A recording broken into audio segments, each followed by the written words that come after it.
JDJ jewellers क्षेत्र का पहला HUID digital hallmark gold jewellery का सबसे विशाल showroom JDJ jewellers, Bhamashah Gandhi Chowk, Sujangarh. Vaishali sarees, सगाई, शादी, त्योहार सभी के लिए मनपसंद फैंसी साड़ियाँ, लहंगा चुन्नी, वैशाली साड़ीज, घंटाघर के पास, सुजानगढ़।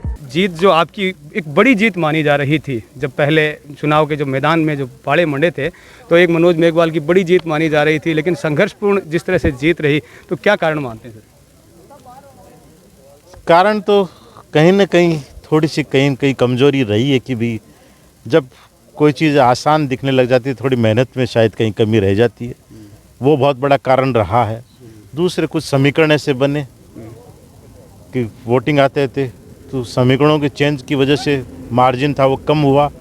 तो इस तरह जो कारण है, आने वाले समय में उनकी समीक्षा करके और आगे के चुनाव में इस तरह की गलती नहीं हो, उसको प्रयास किया जाएगा कि उस समय इसको ध्यान में जाएगा। कई बार कुछ ऐसी बातें होती हैं जो सबक देती हैं आगे वाले समय में। जो हुआ मैं मानता हूँ अच्छा हुआ कि आगे से कार्यकर्ता, हमारे नेता और हम लोग इस तरफ भी विशेष ध्यान देंगे कि कहीं न कहीं आसान मानकर मैदान को ढीला नहीं छोड़ना चाहिए। बिल्कुल। और पूसाराम जी से मैं ये कहूँगा कि माना जा रहा था कि एक संघर्षपूर्ण स्थिति रतनगढ़ में रहेगी, लेकिन आपने तो एक बड़ी जीत बना दी।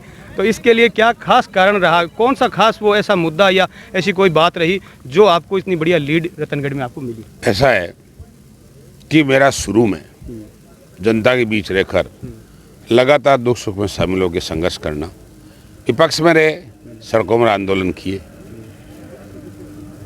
निर्दलीय चुनाव लड़े, पार्टी से बगावत करनी पड़ी एक बार 2018 में। तो भारी बहुमत मेरे को 2000 मतलब उस टाइम में 18 में 60,000 से अधिक वोट मिले और जीत की तरफ बढ़ रहा था मैं। विशेष परिस्थितियों के कारण और पार्टी का चुनाव चिन्ह नहीं होने के कारण से मैं चुनाव हार गया। उसके बाद लगातार मैंने कांग्रेस पार्टी में शामिल हो गया और उसके बाद मैंने सत्ता में रहते हुए मुझे संघर्ष करना पड़ा सत्ता का भी। और विशेष तौर से मैं सत्ता में उतना काम नहीं कर सकता जितना कर सकते थे, क्योंकि संघर्ष बहुत ज़्यादा था।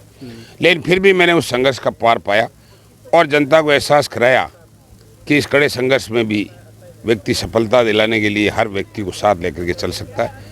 मैंने 36 कौम को साथ रखा, प्यार और प्रेम रखा और उनका एक जुनून बन गया मेरे प्रति कि अभी पूसाराम गोदारा को चुनाव यहाँ से अपने को जिताना चाहिए, इस व्यक्ति को यह मौका देना चाहिए ताकि आने वाले समय में क्षेत्र में कुछ कर गुजरे और इसके साथ साथ आम आवाम को उसका लाभ मिले, आम आवाम को प्रोटेक्शन मिले और एक पॉलिटिक्स में हर कार्यकर्ता को सम्मान मिले। ऐसी भावना धीरे धीरे ऐसी बनी कि मैं भारी मार्जिन की ओर हो गया और चाहे शहरी क्षेत्र हो चाहे ग्रामीण क्षेत्र हो, बहुत कम 80 और 90% क्षेत्रों में मैं लगातार बढ़त ली और मैं रतनगढ़ की जनता को संयुक्त रूप से सुजानगढ़ रतनगढ़ का जो संयुक्त विधानसभा बना हुआ है, मैंने रतनगढ़ की जनता को बहुत धन्यवाद देना चाहता हूँ कि उन्होंने इतना बहुमत दिया मेरे को कि मैं खुद भी इतनी जीत नहीं मान रहा था। 20 और 25,000 के बीच मान रहा था मैं, लेकिन 30,000 जब टच किया तो मुझे बहुत अच्छा एहसास हुआ कि जनता ने इतना आशीर्वाद दिया है और इतना जुनून था लोगों में, इसे पहले ही लग रहा था। इसलिए 36 कौम को और रतनगढ़ की जनता को मैं बहुत धन्यवाद देना चाहता हूँ। मैंने चुनाव की कैंपेनिंग में किसी भी प्रकार की कमी नहीं छोड़ी, इसमें कोई संदेह नहीं। क्यों कि हमारे तो संघर्ष रहा है हमेशा। हमने 13 में संघर्ष किया, 18 में और संघर्ष किया, तो मैंने कहा अब भी अपने संघर्ष की ओर हैं। इजी गोइंग नहीं रह पाया मैं, इस कारण से मैंने इजी गोइंग नहीं समझ करके हार्ड गोइंग समझते हुए कोई कमी नहीं छोड़ी, इसलिए बड़ी जीत हुई। आप मूल रूप से सुजानगढ़ से भी आप जुड़े हुए हैं, तो क्या सुजानगढ़ की तरफ भी आपका देखो मैं मूल रूप से सुजानगढ़ से जुड़ा हुआ हूँ। क्यों कि मतलब मेरी विधानसभा में 1/3 हिस्सा तो सुजानगढ़ का आज भी है और वैसे मैं सुजानगढ़ 20 साल प्रधान रहा हूँ। माननीय विधायक महोदय मनोज जी खड़े, हम तो चुनाव जीतने से पहले भी एक दूसरे मिलकर काम करते थे और आगे भी मेरा पूरा सुजानगढ़ की तरफ माननीय मनोज जी के साथ पूरा फोकस रहेगा कि भाई रतनगढ़ का विकास भी हो, सुजानगढ़ का भी शानदार तरीके से विकास हो और सब हम मिलकर के काम करें।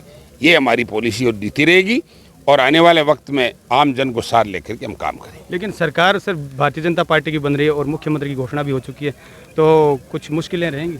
देखो ऐसा है, सत्ता अलग चीज़ है, विपक्ष अलग चीज़ है, लेकिन फिर भी हम पूरा प्रयास करेंगे कि एज ए विधायक और संघर्ष के साथ जनता की सेवा और विकास के काम करेंगे, इसमें कोई संदेह नहीं। सत्ता और विपक्ष का फ़र्क सबको मालूम है कैसे है, बच्चा बच्चा जानता है, इसलिए मुझे ज़्यादा बताने की ज़रूरत नहीं है। एज ए विधायक हम बहुत तरीके से जनता का काम करने का प्रयास करेंगे, आप जन की सेवा करेंगे। धन्यवाद। क्या कहेंगे, सरकार भाजपा की बन चुकी है और कल मुख्यमंत्री की भी घोषणा हो चुकी है, तो आपके लिए क्या थोड़ी संघर्षपूर्ण स्थिति रहेगी क्षेत्र के काम के लिए, किस तरह से? नहीं, देखिए ये तो 3 तारीख को रिजल्ट आया, उस दिन तय हो गया था कि सरकार बीजेपी की बनने जा रही है। तो सरकार उनकी बनी है, विधानसभा में हम विपक्ष की भूमिका निभाएंगे, जहां विपक्ष की हमें राजस्थान ने कांग्रेस को विपक्ष के रूप में जो दायित्व दिया है। और रही बात सुजानगढ़ की, सुजानगढ़ ने हमें अपना जनप्रतिनिधि बना के भेजा है विधानसभा में।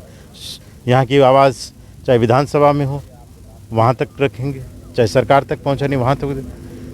सुजानगढ़ के विकास की जहाँ तक बात है, हम उसमें कमी नहीं आने देंगे। जिस तरह से समर्थन लोगों ने, समर्थन में हमें कोई कमी नहीं आई है।